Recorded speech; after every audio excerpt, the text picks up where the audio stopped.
Good morning students. आज का जो वीडियो है वो चैप्टर नंबर 5 अरिथमेटिक प्रोग्रेशन, जिसको अपन शॉर्ट में एपी बोलेंगे। ठीक है, तो अरिथमेटिक प्रोग्रेशन की जगह मैं बार बार इसको एपी ही बोलूँगा, तो उसको आप ही एपी ही बोले, एपी ही लिखें। तो आज अब उसके ऊपर अपना वीडियो है। देखिए, सबसे पहले एपी होती क्या है ये तो बताया आपको कि देखिए डेफिनेशन यहाँ है कि an AP is a list of numbers. ठीक है, an A P is a list of numbers, या फिर oblique an A P is a series of numbers. A P जो है नंबर्स की लिस्ट होती है, नंबर्स की सीरीज होती है, in which each term is obtained by adding a fixed number to the previous term. जिसके अंदर हर टर्म, वो जो लिस्ट होती है उसके अंदर जो हर टर्म है उसको ऑब्टेन किया जाता है। कैसे ऑब्टेन किया जाता है? एक फिक्स्ड नंबर ऐड करके टू द प्रीवियस टर्म, पहले वाली टर्म में एक फिक्स्ड नंबर ऐड करके इसको ऑब्टेन किया जाता है। देखिए, ये तो मुझे पता है आपकी समझ में नहीं आएगा। एग्जांपल्स देखिए, जैसे आपके पास एक सीरीज है 1 3 5 7।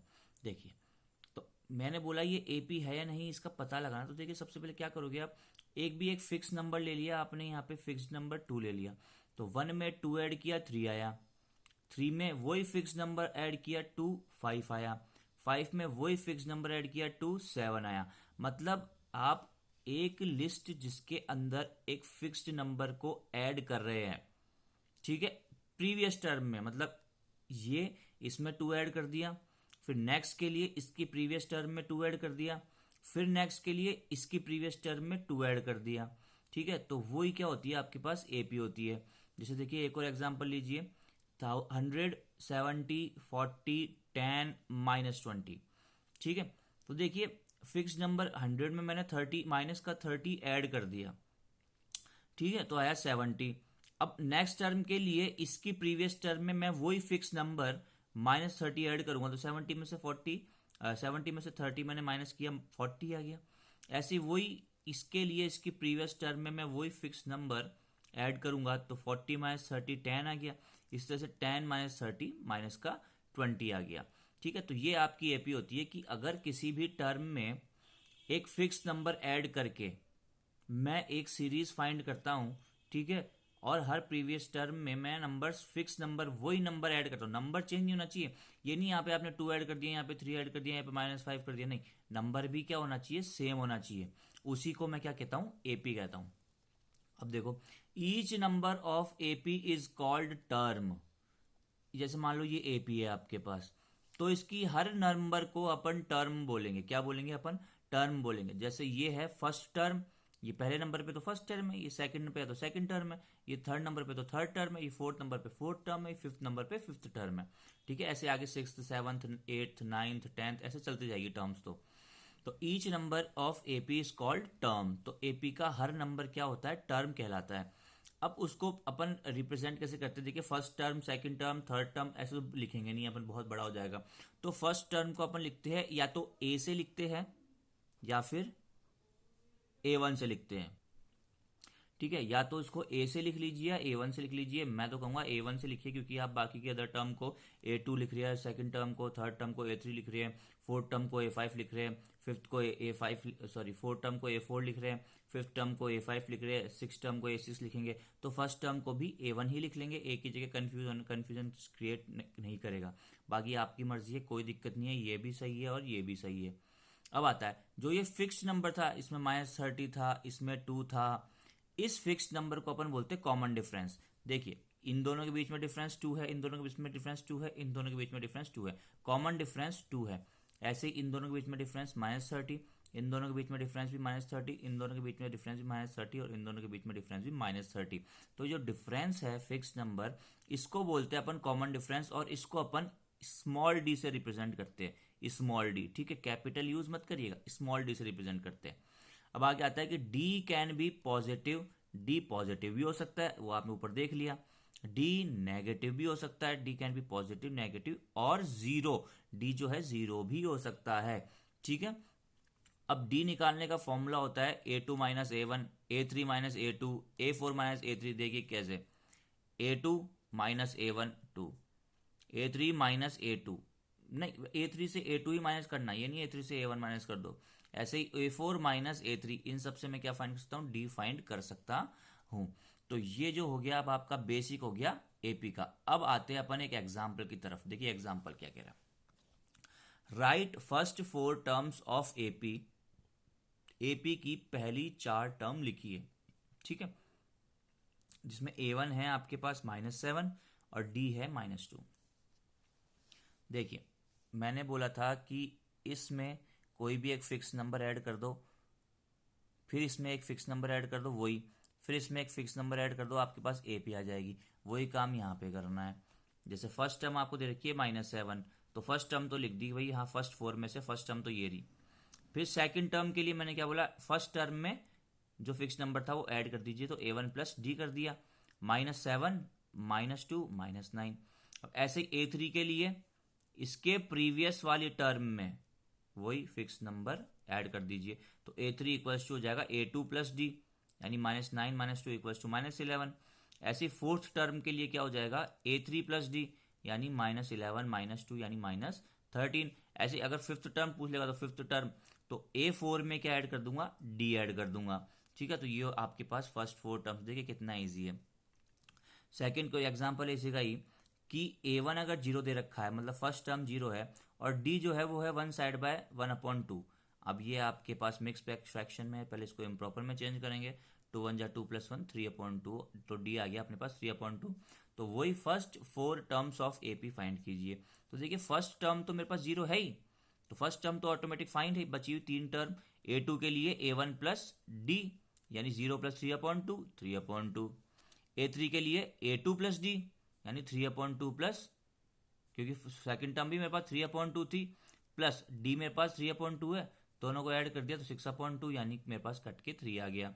A4 के लिए A3 + D किया, तो A3 कितना था मेरे पास 3, प्लस D कितना है मेरे पास 3/2, तो 3 2 6 + 3 9/2। तो ये आपके पास 4 टर्म्स इस तरह से आ गई।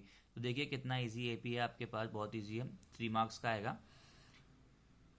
फिर नेक्स्ट एग्जाम्पल है, आपकी बुक का एग्जाम्पल नंबर 1 बोल रहा है कि फॉर AP 3/2, 1/2, -1/2, -3/2। देखो ये बोल रहा है कि फॉर AP, मतलब ये पहले से AP में है आपके पास, ठीक है, तो इसको आपको चेंज वेज करने की कोई जरूरत नहीं है। ये बोल रहा है कि AP में है तो AP में है। अब इसने बोला है चाहे से नहीं हो चाहे से नहीं हो, हमें उससे मतलब नहीं है, बस ये बोल रहा है तो है। अगर बोले कि चेक कीजिए तो चेक करेंगे है कि नहीं, पर ये खुद ही बोल रहा है कि है तो हम मानेंगे, कुछ भी हो जाए चाहे से। तो इस AP के लिए right first term and common difference. इस AP के लिए फर्स्ट टर्म लिखिए और कॉमन डिफरेंस लिखिए। तो देखिए फर्स्ट टर्म मेरे को साफ दिख रही है, A1 3/2 लिख दिया, और D common difference A2 - A1 कर दूं, A3 - A2 कर दूं, A4 - A3 कर दूं, कुछ भी कर सकता हूं, पर मैक्सिमम मैं A2 - A1 से ही काम चलाऊंगा। जब कोई दूसरा ऑप्शन नहीं होगा तो मैं बाद में ये कर सकता हूं। तो मैंने देखा कि भाई D जो है वो होता है A2 - A1, यानी A2 आपके पास 1/2 माइनस A1 आपके पास 3/2। तो देखिए इसको आगे सॉल्व किया तो D = LCM आया 2, 1 - 3 यानी -2/2, D आ गया आपके पास -1। तो इस तरह से देखिए आप कितने इजी क्वेश्चन है इसके। Which of the following in AP, देखिए एग्जाम्पल नंबर 2 बोल रहा है कि फॉलोइंग में से कौन सा AP में है।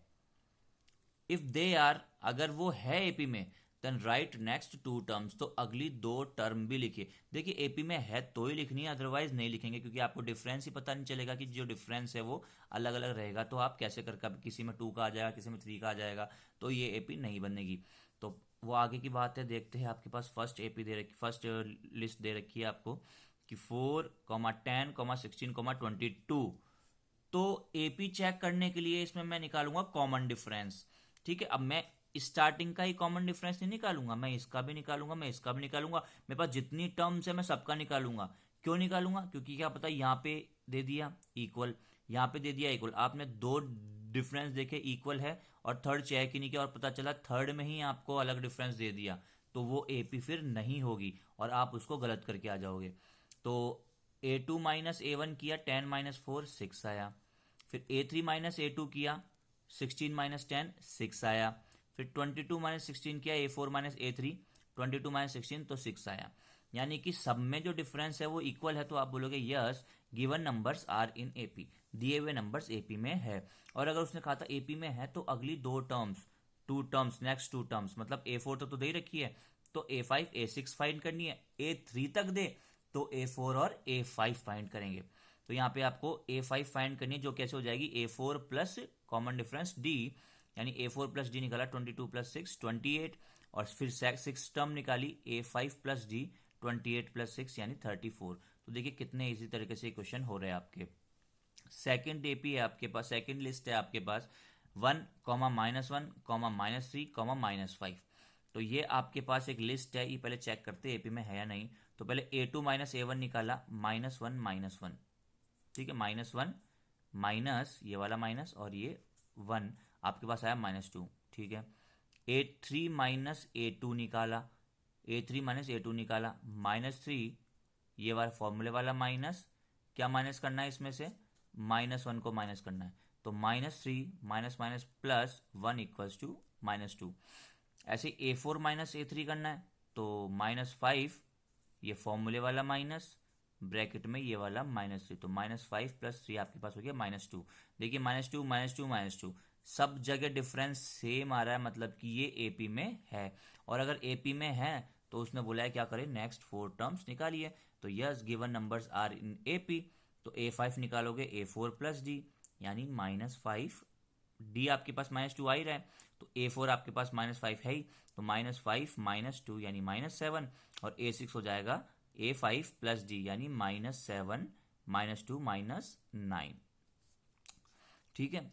अब इसके बाद इसी का थर्ड एग्जाम्पल दे रहा है कि -2 2 -2 2 -2। चेक करते हैं, A2 -A1 निकाला 2 -2 minus minus plus 2 + 2 4। A3 -A2 निकाला -2 -2 -2 -4, ये 4 आ रहा है, ये -4 आ रहा है, आगे निकालने की जरूरत ही नहीं है, ये यहीं पे खत्म हो गया कि एपी में नहीं है, तो हम आगे क्यों निकाले, जब है ही नहीं तो हमारे को मतलब ही नहीं है। तो given numbers are not in AP. फिर फोर्थ क्वेश्चन दे रखा है 1 1 1 2 2 2 3 3 3। तो A2 -A1 निकाला 1 -1 0, A3 -A2 निकाला 1 -1 0, A4 -A3 निकाला 2 -1 1। तो देखिए यहाँ पे डिफरेंस सेम था, यहाँ पे डिफरेंस सेम था, मैंने क्या कहा था, जब तक सेम आता रहे निकालते रहो, ठीक है। अब देखो यहाँ पे अलग आ गया डिफरेंस, अब आप लोग इन दोनों को देख के बोलते थे कि एपी में है तो गलत हो जाता, लेकिन यहाँ पे डिफरेंस अलग आ गया, तो आप लोग क्या बोलोगे कि no given numbers are not in AP. तो मैं समझता हूँ कि आपका जो एपी का बेसिक था वो क्लियर हो चुका होगा। फिर भी आप एक्सरसाइज 5.1 अब सॉल्व कर सकते हैं। अगर आपको फिर भी कोई दिक्कत हो उस एक्सरसाइज में तो आप कमेंट सेक्शन में पूछ लीजिएगा। Thank you.